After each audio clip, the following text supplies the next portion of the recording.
Welcome to the Adam King Show, everybody. I am your host, Adam King, joined by the one and only Rock Breath, my dear friend and companion who is trapped in the middle of a hurricane in Florida right now.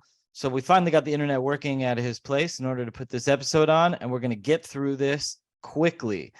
Rock, we have some crazy days, elections. We haven't had results in 2 days. What the hell's going on, man? You know what? It's just another repeat. It's just ways to stall things and fill ballot boxes with the wrong ballots. They still haven't reported. I remember back in the day, growing up until 2020, as a child, young adult, every single election, we would go to bed and know who won the city council races. Yep. LA City Council is saying that they're not even going to publish their results until the end of November. What? On a city council race that has like 50,000 votes, and they're Democrat versus Democrat races. Go figure. Anyways, we got some problems in this country, man. Some serious problems. And you know what solves problems? Humor and laughter. Humor and laughter. Let's get some memes. Let's do it. Let's do it. And then let's jump into this good show. All right. So, first meme of the day. Heart problems linked to everything except that we made you get. Man, people are falling off these days. There's some scary things, man. Young people are dying in droves. Breaking news, $1.9 billion Powerball announced winner. Yeah, I was so disappointed that when I woke up, it wasn't me. Yeah, it was this guy. it was this guy. Leopold Zelensky. Oh yeah, right. Oh, now I get it. I see the flag. Yeah, you see the Ukrainian flag. The fake mustache threw me. Yeah. It's Mr. Peanut. What was the guy, Mr. Peanut? Remember the Mr. Peanut? That's him right there. Of course I do. Later on, I got a funny story about that. Here's one that I thought was really interesting. This is an actual newspaper. The WHO releases plan for global digital vaccine passports funded by Bill Gates and the Rockefeller Foundation. Go figure. That is real. They are really doing I know. That I believe it. Scary shit. It's funny because it isn't going to affect me. The average Pennsylvania voter, I really like this Fetterman guy. Dude, this guy's like a cyborg. Yeah, but you know what? Being against Oz was a poor choice for a candidate. I'm not surprised. A poor choice for a candidate versus somebody who cannot cognitively exist in the real world. Biden, you win so many elections with these bad boys. It appears to be a planet where the elite pedophiles keep citizens in a constant state of fear by hyping up the flu season. Yeah, right. Republican Party stabs off red waves. I seen that. When you finally link with that Instagram model that gets 1,361 likes in 6 minutes. Damn, bitch, you live like this? I've been there. Tonight's unsolved mysteries. What happened to monkeypox? That answers your question. What happened to the flu season? Who gave us that one? Now, this one I want everybody to know about. Mike Lindell. That's a good one, too. Mike Lindell is on a rampage right now. This is important that our viewers see this. We have to keep getting the word out. Share this comment with everyone you can the moment we caught them stealing Herschel Walker's race. And you look at that chart right there, and you see that Herschel Walker's gaining. They dump 100,000 votes in Georgia, and you see that spike right here. You see that spike? Yeah. Right that there. Makes sense. That's the moment that they cheat. Statistical outliers. Oh yeah. And then this one by Cat Turd. I wish I was kidding, but Democrats actually elected a dead dude yesterday. Pennsylvania state representative reelected despite being dead. Yeah, isn't it Pennsylvania insane? state representative who died last month was reelected during the midterm elections, reports say. Democrat Anthony Tony DeLuca died on October 9th after a brief battle with lymphoma, a disease he twice beat. He was 85, the Pennsylvania House Democratic Caucus wrote. Now, I do not believe that the people of Pennsylvania voted for somebody who died. Yeah, While we're that's incredibly kind of saddened by the silly. loss of Representative Tony DeLuca, we're proud to see the voters continue to show their confidence in him and his commitment to the Democrat values by reelecting him posthumously. Special election will follow soon, Pennsylvania House Democrats said in a tweet. It's It's very insanity. The left has lost their minds. And you mean to tell me that Dr. Oz, who might not be your perfect candidate, but was a TV celebrity for 20 years, was beat by a man who literally is in a stroke. I know, it's insane. Evelyn de Rothschild died at 91. Mark Zuckerberg is firing thousands of employees in a big chopping block from Meta because they suck. Yeah. We already saw that one. And that's it. These are our That's memes it. today. Yeah. That was good. Yeah, that was good. Thank you.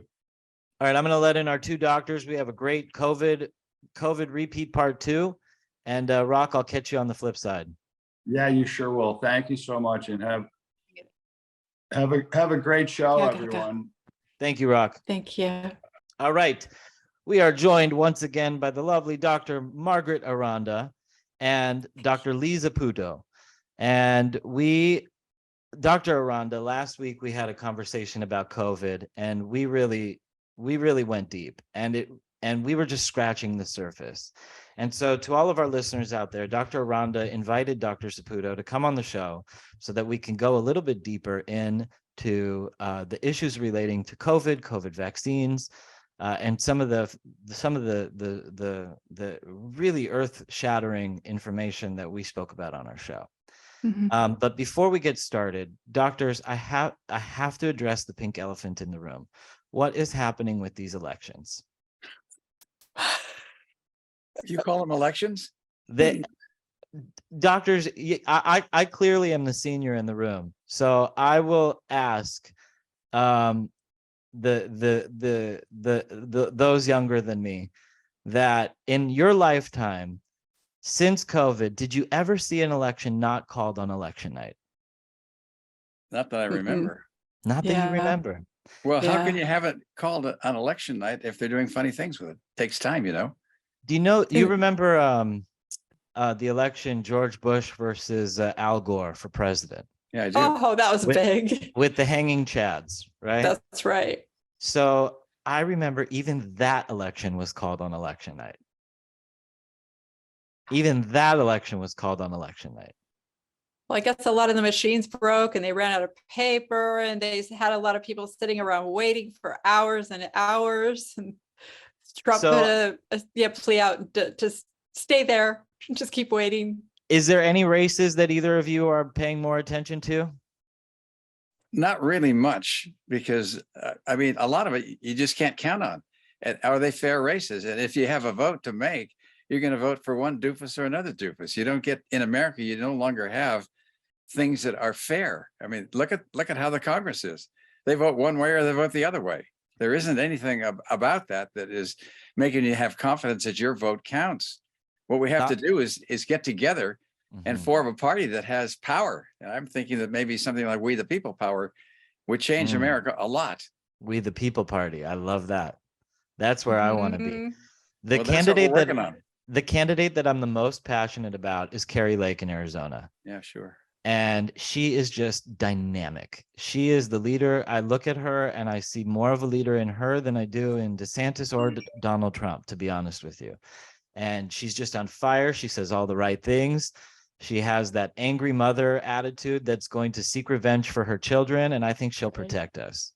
And this election against Katie Hobbs in Arizona, they still have 70% of the votes tallied in. They're cheating wherever they can. They take as long as they can to deliver the votes, so they could stuff here. They might get an extra hour to stuff there, and it's clear as day. And the thing that is the most disturbing, that upsets me the most, is when you go to your Democrat friends or even some of your centrist Republican friends, and you only mention the irregularities, they relate you with absolute animosity, complete shutdown, There is no such thing as voter fraud. Everything is normal. Go back to work. Do not pay attention, you Alex Jones loving conspiracist. Right. And although I might be an Alex Jones loving conspiracist, it's so baffling to me that even I mean 80-year-olds who have seen, that's 40 elections in their lifetime, can't admit that there's irregularities. And that's where there's a big problem. Well, what can you expect when you have a Congress that's a corporate Congress? We don't have democracy anymore. We have corporate democracy. Exactly. And I'm nervous about Kevin McCarthy too. Does that make you guys nervous? The whole thing makes me nervous. Well, first of all, they're not willing to call the House for the Republicans, even though it's clear that the Republicans took the House.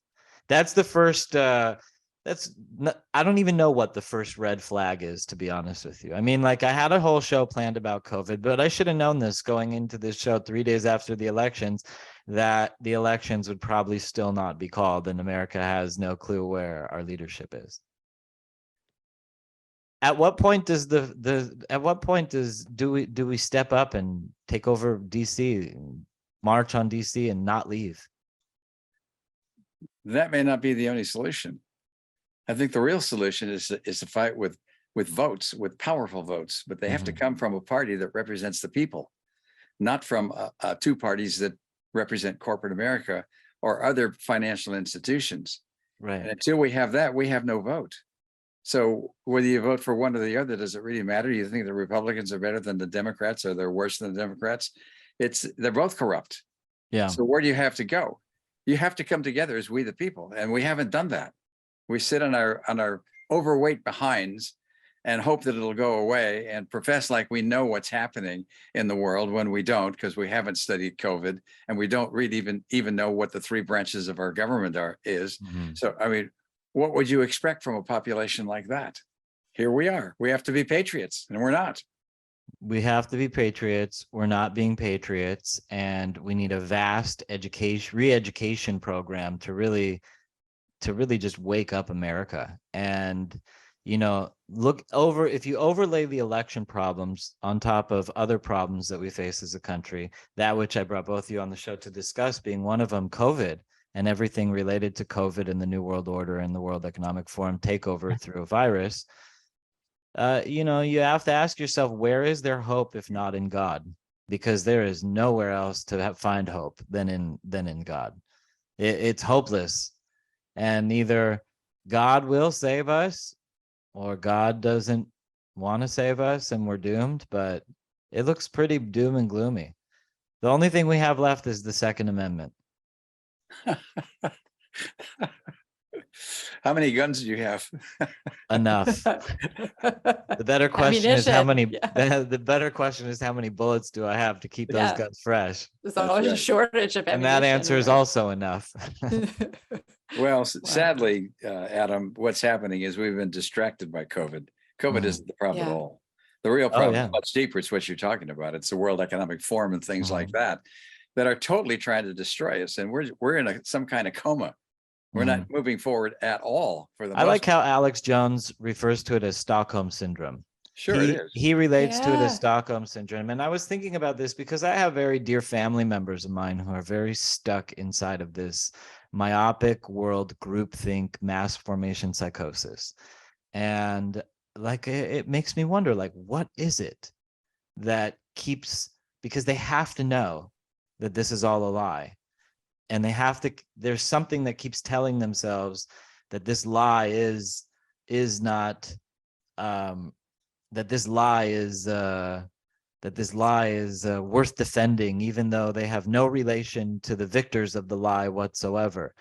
And, and even though the victors of the lie hate these people and want to kill them and have injected their, speaking of killing them, the left is the one who took the vaccine more than anybody. And so when you think about all the people that are dying on the left and face paralysis live on stage, they did this to their own people, and their own people carried out these dark totalitarian days of old brutal atrocities. Yeah, that word came to my atrocities on mind all too. of us. Atrocities. Dr. You know what I Aranda, liken it to? what do you have to liken say it- about that, Dr. Yeah, Aranda? I liken it, and I wrote a Substack on this. I liken it to believing in Santa Claus. Don't tell our They listeners that they Santa Claus isn't real. yeah. I'm Jewish, but they can't go through that right now. Just You know, kidding.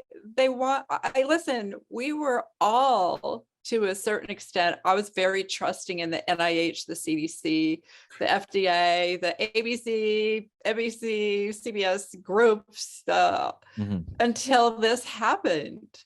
And I could not understand why they wanted to even put the vaccines out to the medical professionals first. Well, let's just kill all the doctors and experiment on them first so they can die. So I knew there was something wrong with that picture right away. And a lot of other people did too. So I think it's just they want to believe what they believe. And I think a lot of people have to be led very slowly to start thinking for themselves and look at some of the data. Do you agree with this and this? Then what about this? So, and then maybe we can try to turn some, but a lot of us think we're in an echo chamber. We're preaching to the choir. I think everybody's done with the boosters. I think so too. I don't think that's why they're rapidly trying to, as long as the Emergency Use Authorization Act still exists, they have a pathway to bring RNA vaccines to flu shots. And that's their low-hanging fruit, I believe. What do you think about that, Dr. Saputo? Well, it is low hanging fruit, but the whole thing is we get sidetracked by this thing, and we go along with it, and we can't go along with it because we have to use our intelligence, and we can't if we're brainwashed. So unless we start thinking for ourselves, you can't have conversation with these people. I think we should let them go. They're gone anyway. And if we can get if we get the people who are brainwashed into thinking that the Democrats are right, that it feels like we have to let them go. It feels like we have to let them go. Well, if you don't let them go, you're going to waste valuable time on not being able to change something. Exactly. But if we go after the 20 or 30, well, it's probably 50 or 60% now of the population, and can capture 10 or 15%, we get 20 or 30 million people in one block. We could do a lot to stop what's going on, because we could sway elections if they don't overfix them even more than they are now, to accomplish something. I'll tell you, Dr. Saputo, I think that we have to be prepared to fight for our freedom and our lives much more than just through elections. That we have to be able to, we have to flood the press.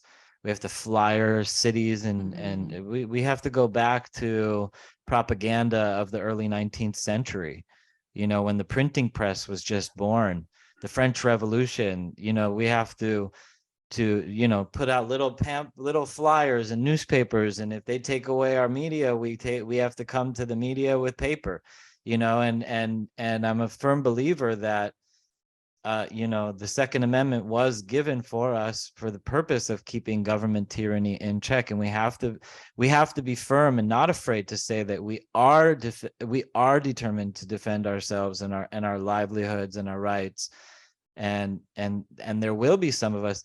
I have a phrase that I coined called for a book that I've been contemplating, called Waiting for PTSD. and the basis of the book, and if someone wants to beat me to the punch, they can go have this book, but they better subscribe to the show, because if they take my book idea but they don't subscribe to my show, then I'll be pissed. Bad. But the book is really like, the book concept is really like waiting for PTSD. You have every 8 minutes a soldier in the United States, a veteran, commits suicide. So if they're taking themselves out, at what point do they turn around and start taking out the people who are committing these evil atrocities and ruin their lives? And so it always makes me wonder about these veterans that commit suicide. When do they snap, and when do they start going after people in positions of power if they're already on a death wish that they want to die and they're killing themselves? And so the concept is waiting for PTSD. And at some point, obviously, doctor, you're not going to be the one to go out there and fight on the front lines, but people have to go to be willing to defend the country, or at least make a showing that they're willing to defend the country, in attempts to kind of push back on the powers that don't think that we would defend our country. And the alternative is nuclear war with Russia, robot armies in China, like, like China. Imagine China. China sends us mosquitoes every single year to the California coast. Everybody knows that they send these huge Chinese ships, containers filled with mosquitoes, and they open them up off the coast of California and they just let them go all the way. And they fly to California and they infect people. What about when China starts sending robot armies of drones to California to just like endlessly march through and attack us? We are at an ultimate point of desperation, and we need to turn this ship around. We can't do it with violence, because what they want to do is have a civil war. What's the best way to get rid of the population? Have it kill itself. Well, let me ask you a question. Okay. You know how like everybody on the left, like when we go into elections, they start saying stuff like if the Republicans win, there's going to be a civil war. Is that a psyop to prevent the Republicans from ever engaging in a civil war? It could be. It would be a smart psyop. It would be a very what's the best smart way you could psyop. get rid of the people in this country is to kill each other. And ultimately, what's going to happen, probably, in my opinion, is if this war escalates to the point where it looks like it easily could, we're going to wind up in a nuclear war. Because if they try to take over America by itself, we can't allow that to happen. And the only recourse you have is to fight back. Then you're killing lots of people. And maybe that's what happens every few million years or so. Is we destroy ourselves and start over again. That is what is at stake on this pivotal midterm election. Is nuclear war with Russia is on the ballot. No matter what everybody thinks, nuclear war with Russia is on the ballot. Right now, just for our updaters and for you, Zelensky is on the ropes. He has very little supplies left. Winter's coming. They have no electricity, no heat. Russia has 500,000 fresh soldiers and a ton of money from this oil deal that they just signed with Saudi Arabia and China, pretty much taking out Saudi Arabia and putting them on the Chinese dollar, the Chinese and Russia bankrolling the whole thing through their refineries. I mean, this is like the new world order, and it's not including us. How do you think you'll ever discover what's really going on? You think Putin's the bad guy and Zelensky's the good guy? Well, since we have doctors here, Newsweek published an article about Putin's claims that he's really fighting biolabs. Well, maybe. They say maybe. The U.S. has confirmed several biolabs. The biolab in Odessa was confirmed. That was confirmed on a DHS visit to the facility where they prided the facility on it's a level 3 Institute of Virology. So we know that there's at least one for sure U.S. biolab, because the head of DHS gave a speech at its opening priding, this was way back before the war even started. This was years ago. So we know that the U.S. did build one in Odessa.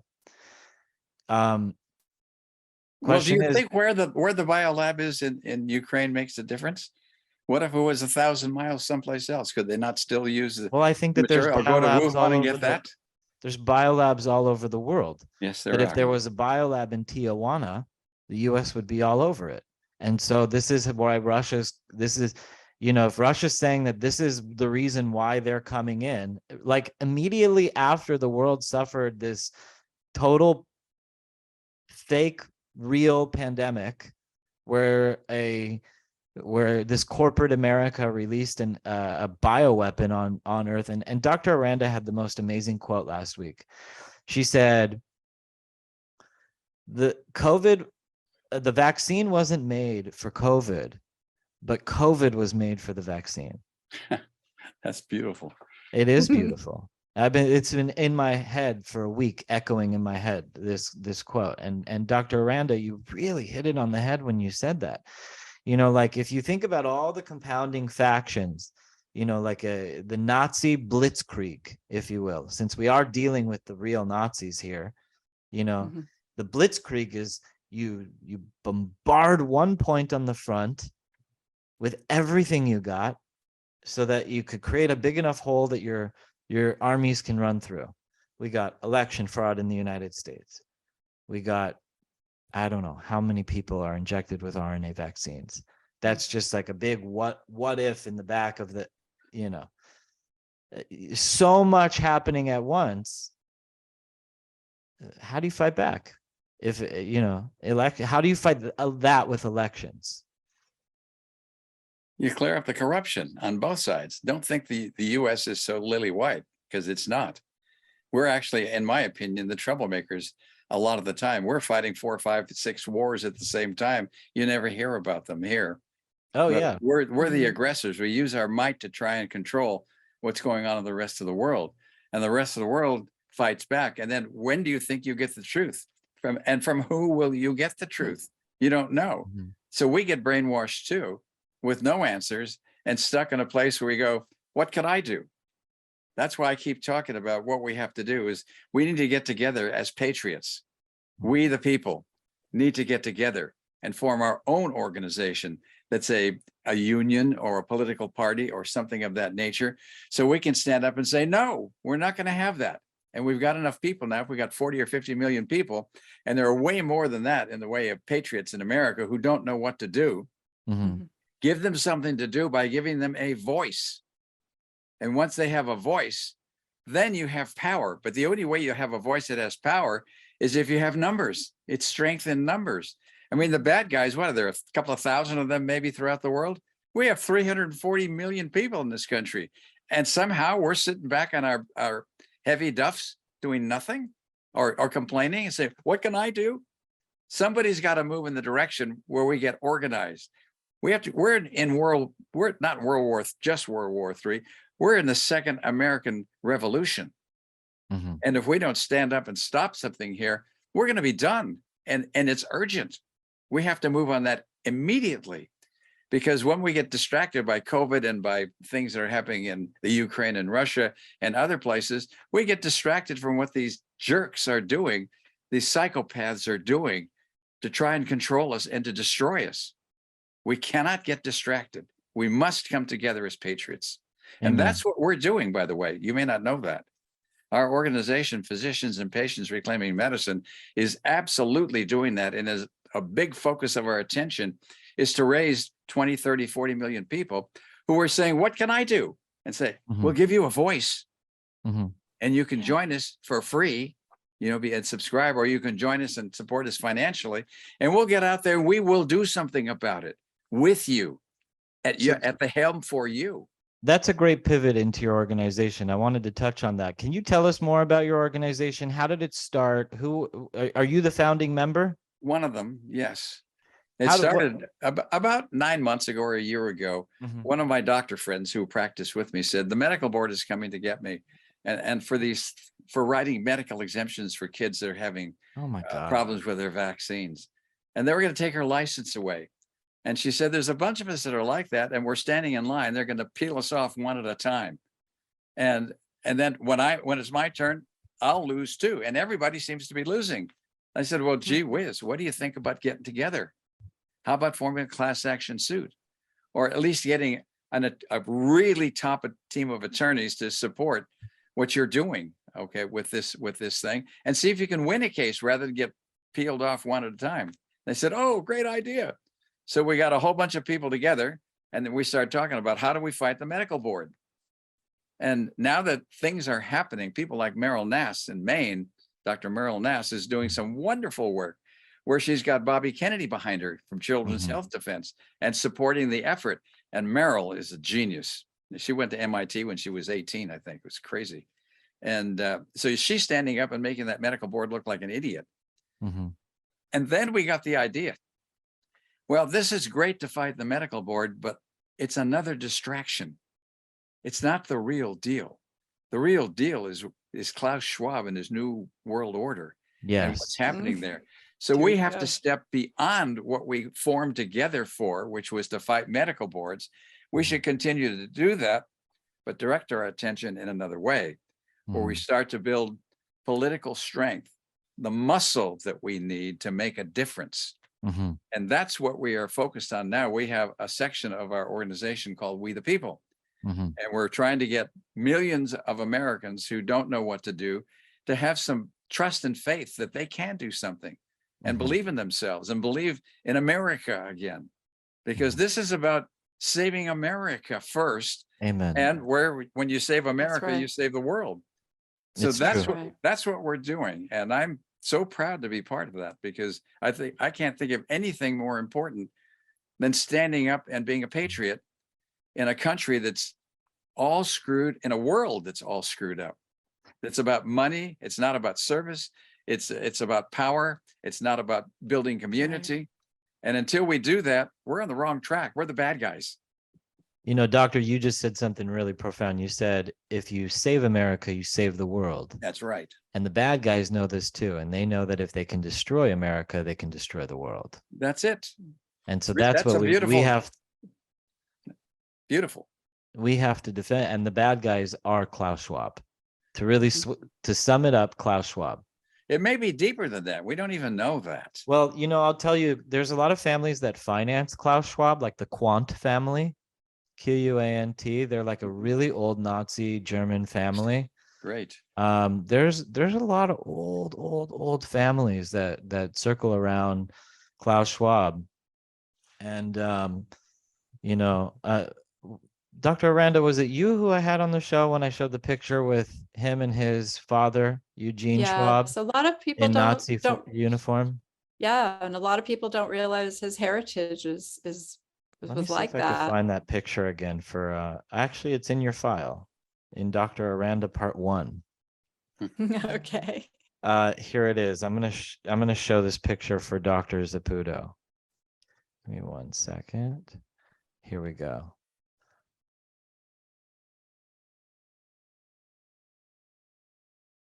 There you go. There he is. Oh dear. Look at the Oh, uniform. dear. Yeah, of course. I'll make sure that you have a copy of this picture. And the Dr. Saputo. resemblance, right? Clearly there's a genetic resemblance there as Yeah. well. Yeah, very much so. Well, the same thing that happened in Nazi Germany is happening here. There's no difference at all. The Jews clearly could not up- believe we're- any. Go We're ahead. clearly up against the remnant of the Nazis that escaped Nuremberg. Well, That that's- is the culprit of the world right now. Is the remnant of the Nazis that escaped Nuremberg. So they said never again. Famous quote. Yeah. Never again. Yeah. Yeah. Well, here it is again. Doctor, I'm an Orthodox Jew. I have the prayer for the Israeli Defense Force I behind saw me. I that. got I all saw sorts of that. stuff Mhm. behind me. I'll tell you something. We say never again, and then Israel jabbed 85% That's of right. 7 million of my people with their Pfizer eugenics Mengele vaccine. That sounds a little grumpy. I get it. It's so sad. It's so sad. And you know, in Israel, we had 4 vaccines before the world had 2. How does that work? It's shocking. It's shocking. And it I was don't Pfizer understand it. vaccines. You know, Dr. Saputo, I really encourage you and all of our listeners to watch the episode that Dr. Aranda and I did together last Thursday. In the episode, I walked through briefly, and I spoke about this with Dr. Aranda on several occasions, about Operation Paperclip. Are you familiar with Operation Paperclip? Yes. So everybody thinks that one of the psyops of the cover-up of Operation Paperclip is to make it seem, to reveal a little bit of it to the world so that people and try to concentrate it. So everybody focuses on NASA. NASA is the part of the cover-up where they're allowing it to be revealed, to say, yes, the US, the CIA did bring over Nazi scientists after World War II, and they put them in NASA. So everybody's like, okay, they're just in NASA. Oh, But Hitler had an entire Mhm. science, occultic science infrastructure. And I was explaining to Dr. Aranda that the CIA also took the students of Dr. Mengele, all the writings of Dr. Mengele, Mhm. and they repatriated it. And at the time, if you look at all the German biotech companies that were in the United States at that time, the leading one was Pfizer. Pfizer was founded right before the Civil War, and the family progenitor made his wealth selling citric acid to doctors in the Civil War. And that's where Pfizer had really became a part of the elite aristocracy, was benefiting off of the Civil War in America. And so if you look at history, by the time World War II, by the time World War I was even in play, the Pfizer family were billionaires already. They were in the leagues with Rockefeller and DuPont and all these humongous families. And the company remained German speaking until the late in the 1950s, that the actual research in the laboratories that were conducted in German. And so where else, if you were the CIA repopulating the eugenics work of Joseph Mengele, who's quite arguably the father of eugenics, where else do you put these scientists but Pfizer? And when Pfizer comes to Israel with 4 shots before everybody else has 2 of their eugenics RNA gene therapy disguised as a vaccine, you start to really put the pieces together that of the origins of the vaccine and where it actually came from. Because RNA technology was not developed recently. It's quite old.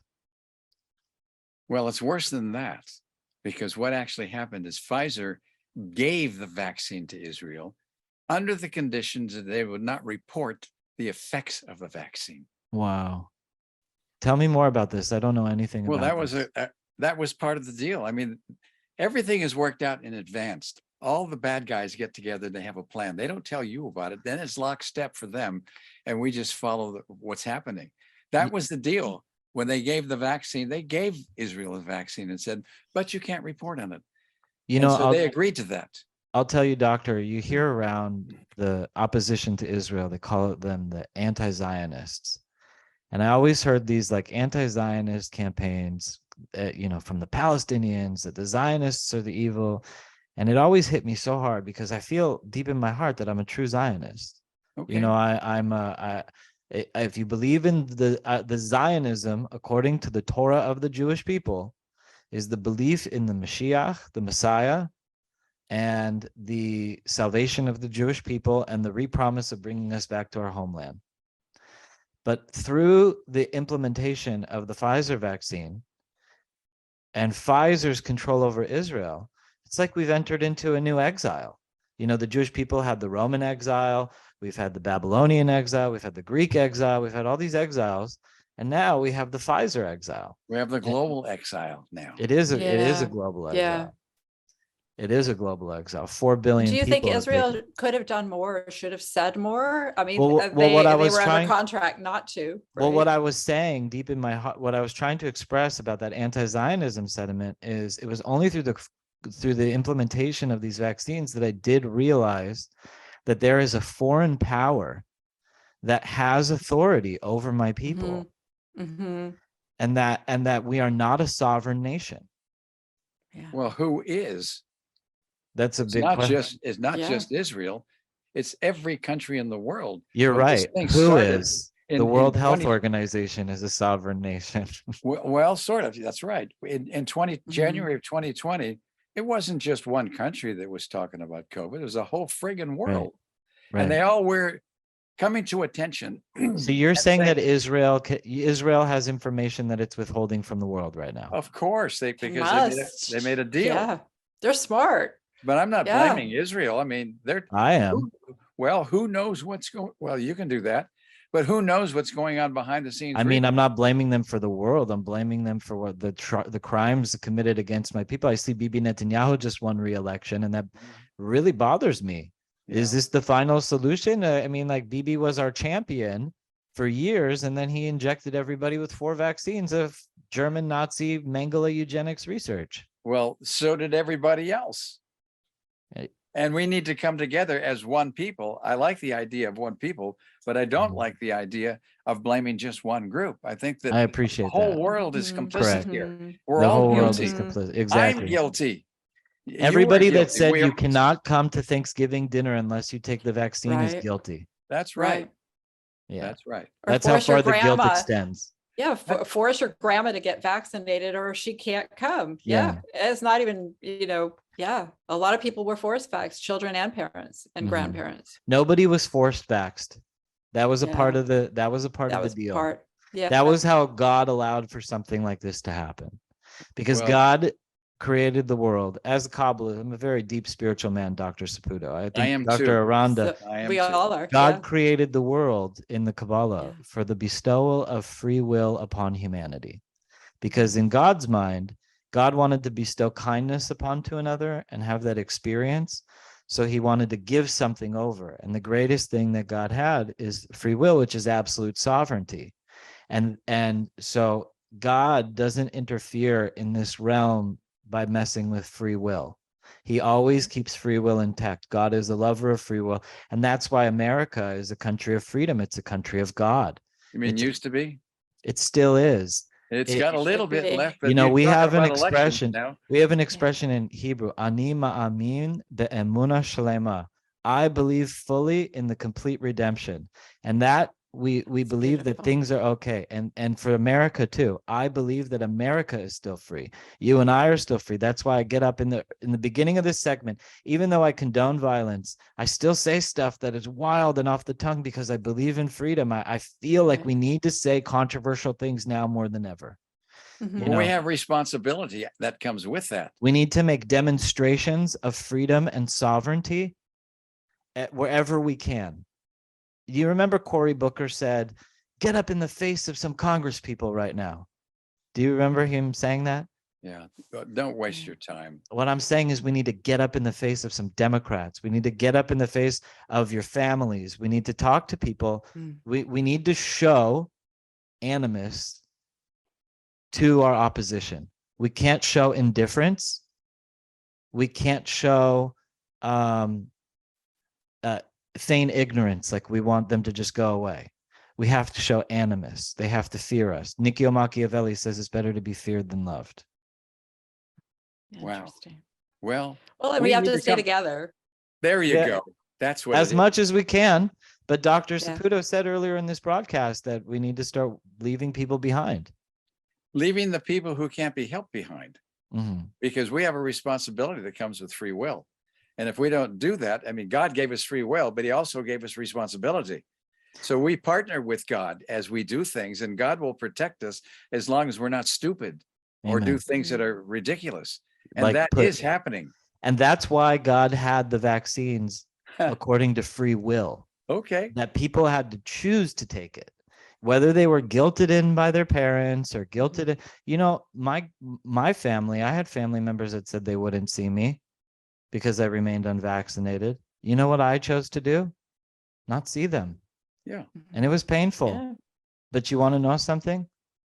I care more about me than I care about anyone, and maybe that's a lesson for America, that we need more self-love. We definitely need more self-love. You can't give what you don't have. Doctor, what do you think? Is there any sort of proper detox for this vaccine? No, you're screwed. Once you've had the vaccine, that's it. And it depends on your particular biochemistry and physiology and your genetic makeup and epigenetics. There's lots of things. And do you think that the purpose of this is sanitization? Well, it probably is. But I look at this thing as not bad. This is another test from God. How are you going to respond to a situation that's really vile, that's it's made by a bunch of psychopaths, and how do you survive it? You have the opportunity to go beyond what's happening here now. And I think it has to be done with love, not with hate. And it has to be done with building community, not with being independent. We're being divided into smaller and smaller groups. And as we do that, we become impotent. That's why I'm talking about we, the people. We need to come together in a peaceful way with political strength that says, no, this is not going to happen. And if you do that, this is what we're going to do about it. That's political, because we can.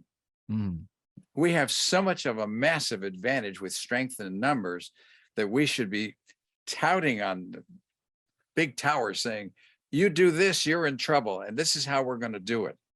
So the first steps are to bring people together, and that is what our organization and with Margaret says, and that's where can people find your organization? Just go to reclaimingmed.com, reclaimingmed.com. And I'm going to put it up on the screen for our audience so that everybody could see the website. And it's wonderful because people ask all the time, what do I do? Where do I go? Who's there to help? What, just tell me what direction I should go in. Well, first of all, everybody should go to this point, make a donation. They should go to that part of the website. Donate now. Everybody should click the donate now button and go to PayPal and send them some money. But in the meantime, everybody should go check out their website, check out their initiatives. What kind of initiatives do you guys got going on? Abolishing medical censorship and medical mandates. Right. We were on the steps of the Capitol building on September 30th, petitioning the governor not to veto AB 2098, which takes away medical freedom in the office with a doctor and a patient. If he had done nothing, it would have passed. But instead, he wrote a letter and signed it on as law. It's supposed to start on January 1, although there's doctors that have filed lawsuits against him and it. So yeah, we have put ourselves out there. And do you think that the quickest way to end this would just be to end the emergency use authorization? Like if we end the emergency use authorization, does everything just go back to normal the way that it was? No, there'll be something else. We have to rebuild it. We have to stand up as patriots and defend America. And if we can't do that, we don't deserve America. That's the problem.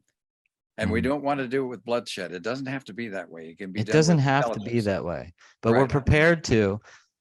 Well, you always back it up. You back it up. Yeah, you have to back it up.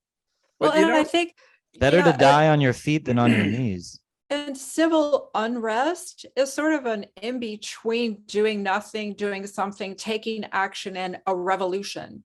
So civil unrest, like the farmers and the truckers in Canada, don't you think they changed the world for us? Yeah. And for themselves? Yeah. Oh, a little bit. I don't think they changed the world enough. Well, they need to still they be may do there. it again. Yeah. The biggest problem I ever saw with January 6th was that they actually left the Capitol building.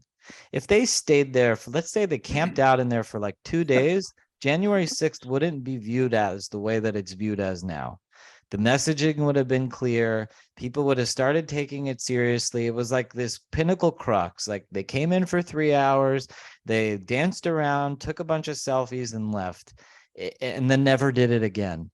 It's either clearly an FBI sting, like the Ray Epps thing that everybody's talking about, or the patriots that were there just, they didn't care enough about the country as much as they care about showing up to work on Monday.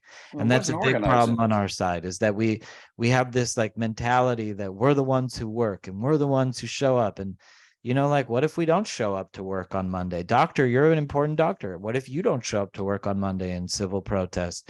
So then you let your patients know that you're completely in disagreement with what's happening. And, this is your way of protesting. People need to make a stand, and they need to push back against the tyrannical system. Dr. Saputo, I asked Dr. Aranda last week a very important question that trended really hard amongst our listeners. And I was very surprised with the feedback, and it was a medical question, and I want to pose the same question to you, and we'll make this one also into a clip for our audience.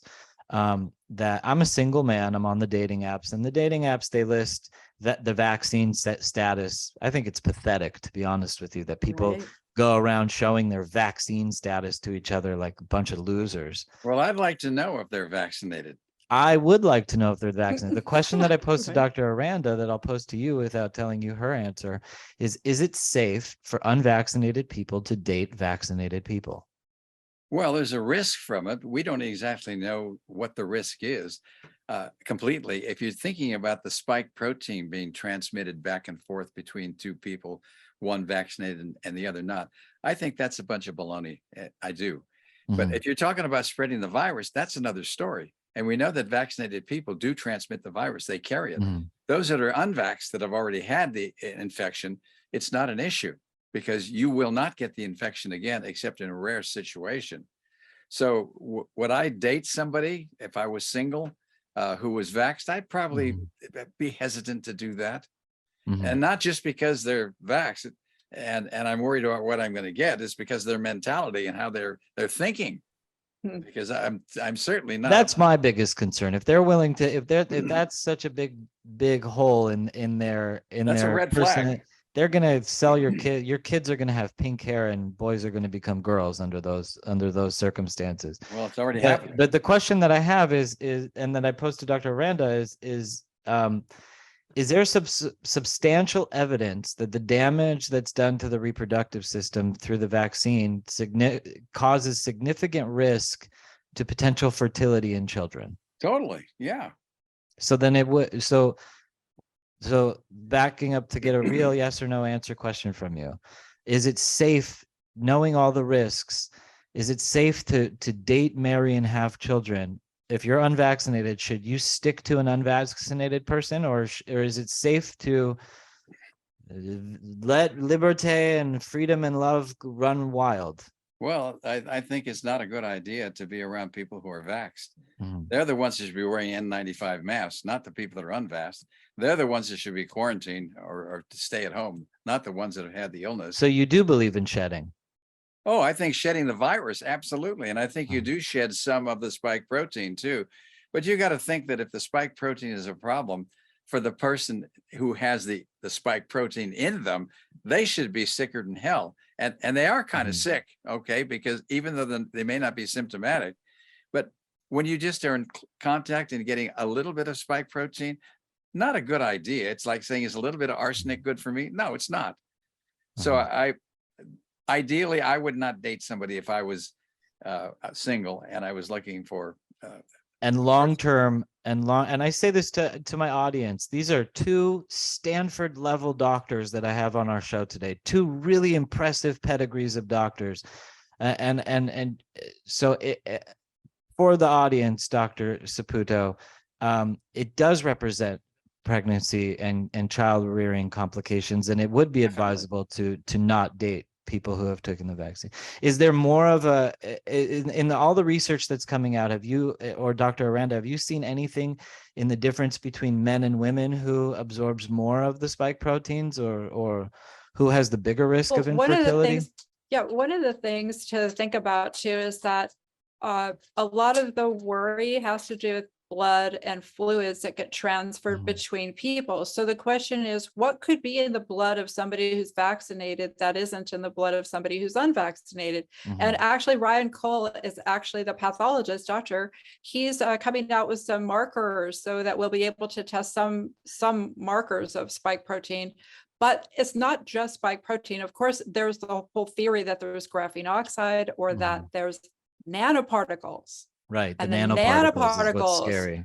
Yeah, they may be genetically adaptable and programmable by 5G, right? Is what some people are saying. And that's, that's like could be a conspiracy theory like myocarditis in teenage boys was after the vaccine as well. So nobody has lived 10 years beyond the vaccine for any of us to know what the future brings. So that's another reason to avoid it and avoid being around people. And that the last point I'll make here, because it's in the blood, and we talked about the blood last show, blood transfusions. The FDA says you don't even have to check for anything. You don't have to check for anything in the blood between vaccinated, and the Red Cross says that they don't even tag the blood and identify who's vaccinated and who's not vaccinated. So there's like blessed by his blood. Yeah, blessedbyhisblood.com. They have people that have not been vaccinated, and you what can is sign this up like website? A co-op.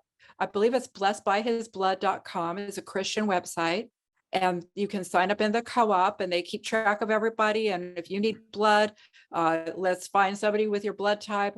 And I wrote a Substack at therebelpatient.substack.com on this, and I took a poll.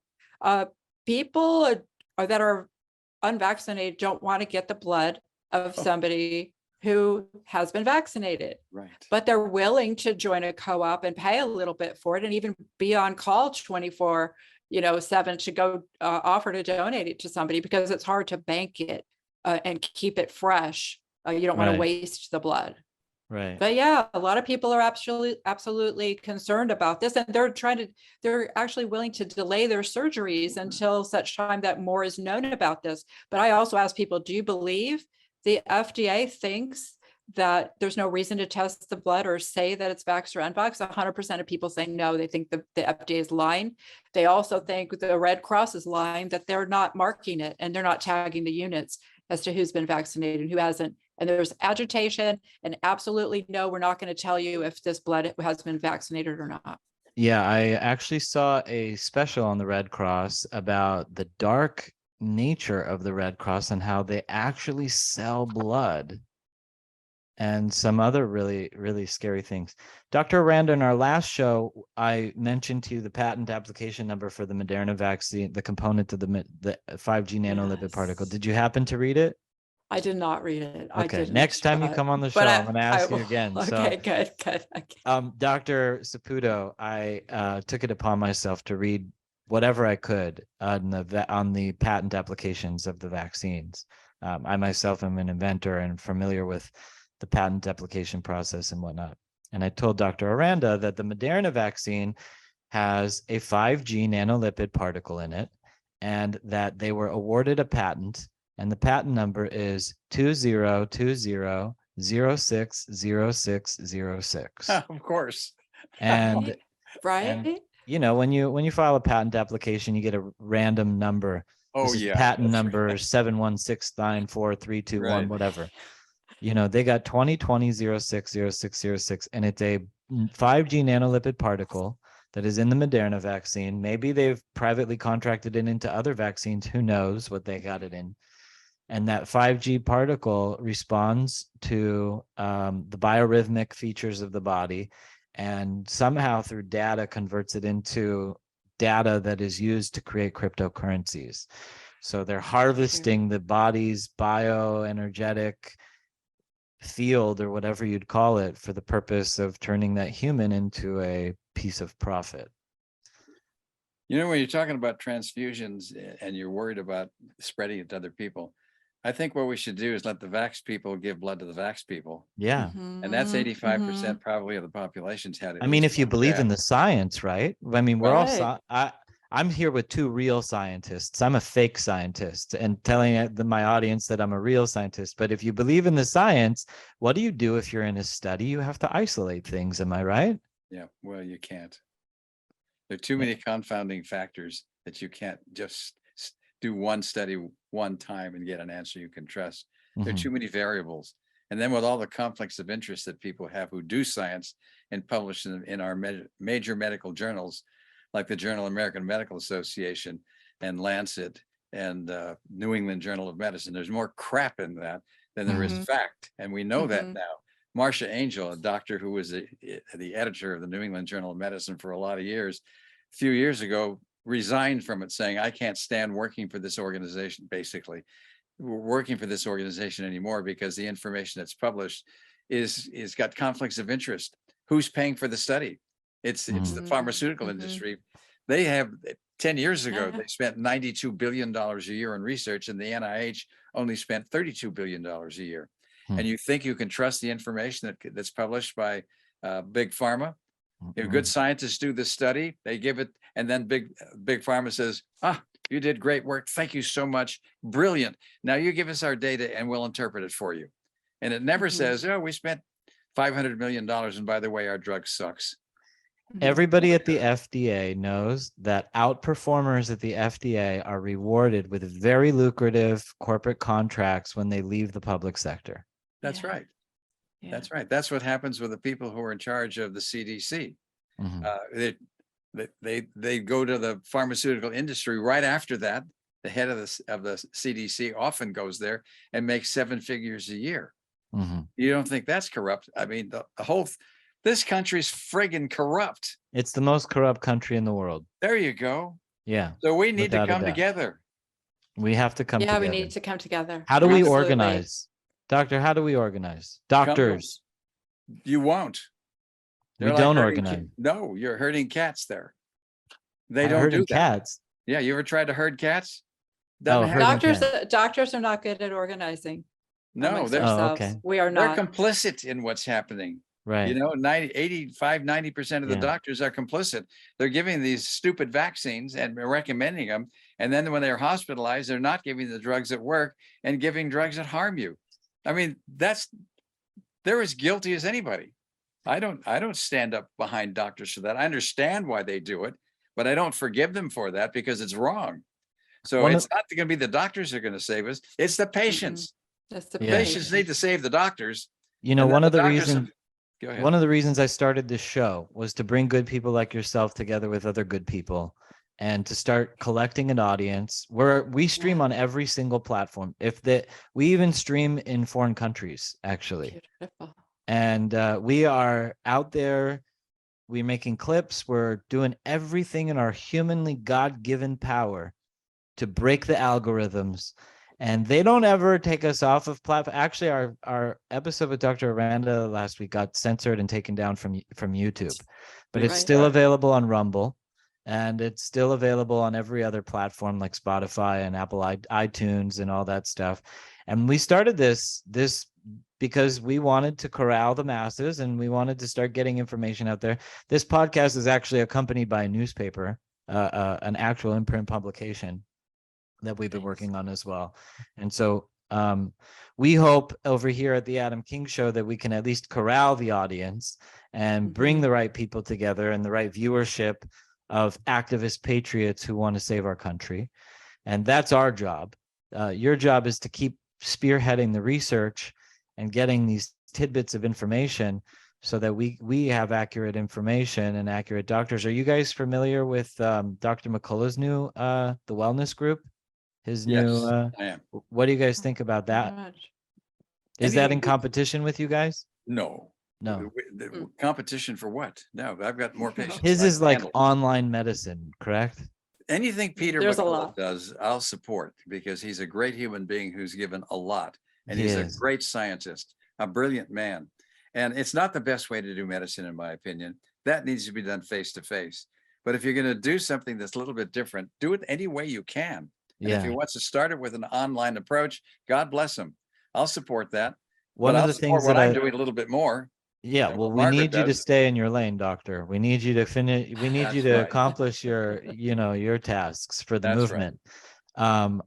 One of the things I like about his program is they have an entire section for alternative medicines Yeah. that they're promoting. And I don't know if they're going to know alternative medicines as well as some people who are really experts in the field and other naturopathic doctors. Actually, any of you know of the work of Dr. Jill Stansbury? No. One of the most remarkable doctors I've ever read. But I have a fascination with medical writings. I was in our last episode, Dr. Aranda, I had some books on the table. I was like showing them, holding them up, like, look, I got this. I'm not such an idiot after all. But Dr. Jill Stansbury put out a 5-volume set on holistic formulations. And each book is very different from the rest with exact specific formulations. Beautiful. And it's fascinating book. I paid $200 for every book. There's 5 of them.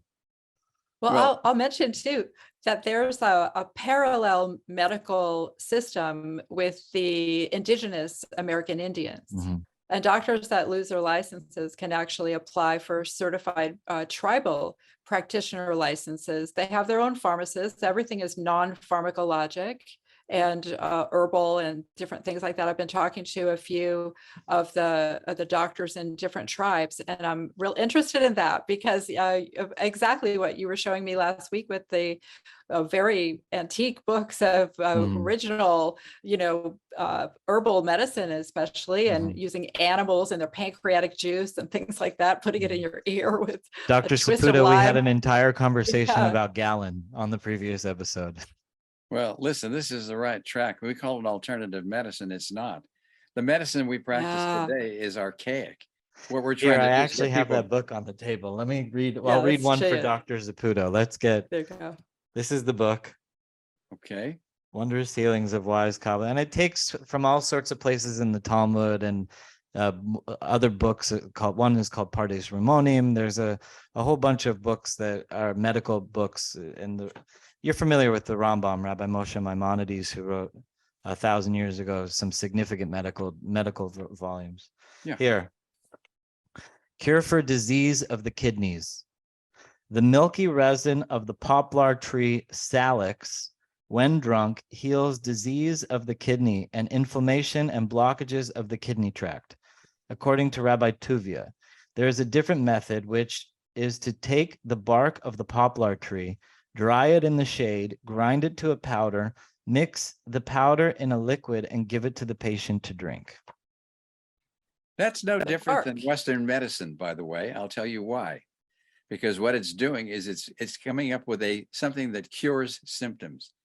And that's what drugs do. Sadly, the drugs often have way worse side effects than these natural approaches, and the natural approaches are superior. But we should be looking for what is the origin of disease? Of the stones, right? Okay, there you go. So now you're Yeah. talking about things that have to do with spirituality. We're claiming to be very much people who are spiritual. If we do, then we have to look at what's the purpose of an illness. Do you learn something from the illness that you couldn't have learned any other way? And what's Wow. the job of the healer? The healer, not the curer. The job of the healer is to explore and go into that. So it becomes a psycho-spiritual experience. If you're looking at healing people, if you just want to get them back on their feet and back to work, give them penicillin or give them stuff from your tree. I mean, it's the same thing. So when we're talking about healing, it's totally different than curing. We've got to go back to the future. And the Native Americans did that. And a lot of indigenous cultures did that. And they've got medicine men. And yes, they use things to make you feel better, but they also figure out what the heck went wrong. Why did you do that? I have so many people who have diseases, some of which are fatal, like some cancers. And if they've had them for a while, and I ask them, what did you learn from this illness that you couldn't have learned if you didn't have the disease? And they're talking a mile a minute for 20 minutes. There's a lot there. So spiritual roots of illness are underplayed massively, and it's a tragedy that medicine has focused on that, and it's become a monetary thing rather than a service that looks at the spiritual roots of why we're here.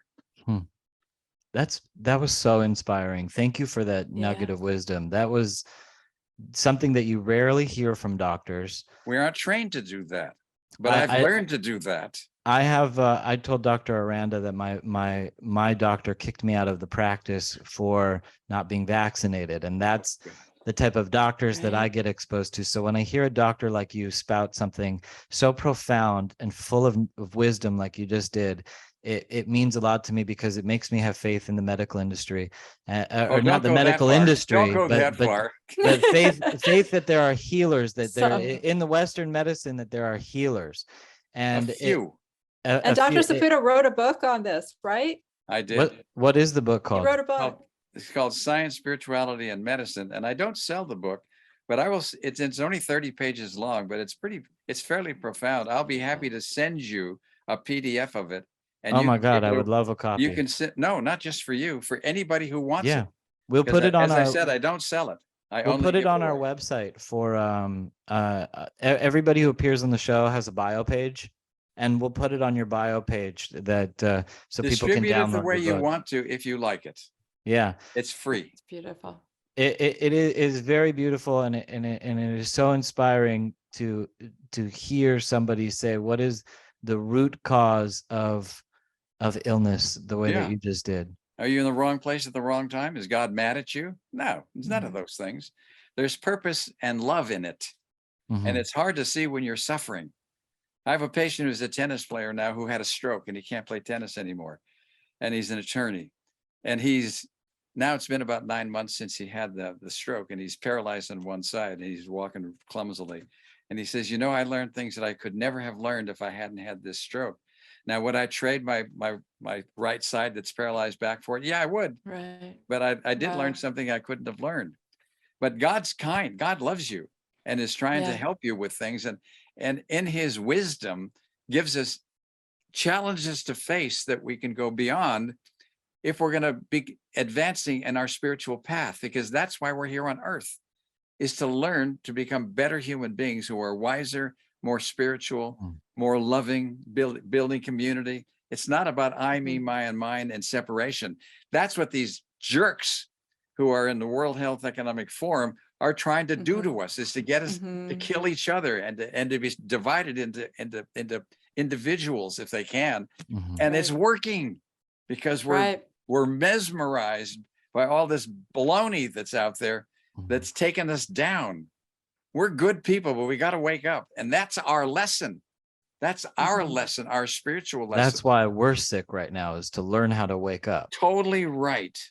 So let's do that. Let's come together. Let's make we the people something Amen. strong. Join Amen. us in our attempt to try and make America stronger and to be independent and to win this second American Revolution. Amen. Amen. Thank you so much, Doctor, for joining the show and for all these pearls of wisdom. We would love to have you back anytime. It is so inspiring to hear, the cure and not the treatment. Yeah, And- well, the healing. Yeah. Well, let me know when you want me. I'll be back. Very much so. I feel we'll be working together in the near future. Everybody We're can always working together.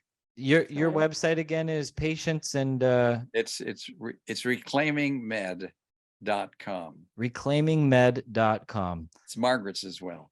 We're We're partners. we're both together in this. We're leaders in that group. And is this connected to the FLCC? No, No, we're Completely parallel paths, but Mhm. we're more spiritual than they are. I We're appreciate spiritual. I mean, who in medicine we're is very spiritual? spiritual. Yeah. Totally that. Thank right. God. I'm So honored that you ended up on my show. I'm a very That's why I thought it was perfect. It's definitely perfect. God's you been with us. really touched me. You touched me by teaching me something. Well, I'm 82 years old. I've learned. See, I'm older than you. That's 41 elections you've been through. That's right. And only 2 of them took longer than election night to get the results back. Yeah. Well, let's not get hung up on elections. Let's make America great again. Amen. Amen. On That's that note, right. I think Amen. we will end the show. I want to thank our guests, Dr. Saputo and Dr. Aranda from reclaimingmed.com. And we will have both of them on the show again very soon. Stay tuned after we end the show for a little follow-up. And I appreciate you all. To all our listeners out there, please subscribe and get ready, because this winter we have some of the most amazing guests and the most brilliant minds that America has to offer. As we have, this is our 10th episode, Doctor. And we were formerly associated with a previous show. We did 26 episodes with Ben Stein on a show called The World According to Ben Stein. And then we had this little spinoff. And so completing 10 episodes today, and the next 10 Beautiful. episodes that are to come are from where our first episode, we started with Roger Stone. So, I mean, like, you can't go wrong if you Roger Stone, Darren Beatty, and Ali Alexander came on the show together for us. So it was a great show. Wow. But thank you all to our listeners. Thank you, our lovely guests. Thank you to Rock Breath, who runs the entire backstage. Yay, And Rock. we love you, America. God bless America. We will get through this election. That's Do right. not give up. Keep pushing on the pollsters to produce results. The more we push on them to produce results, the quicker they'll give us these results. And tell all your family, cause a ruckus, and don't go silently. On that note, good night, everybody. God bless America.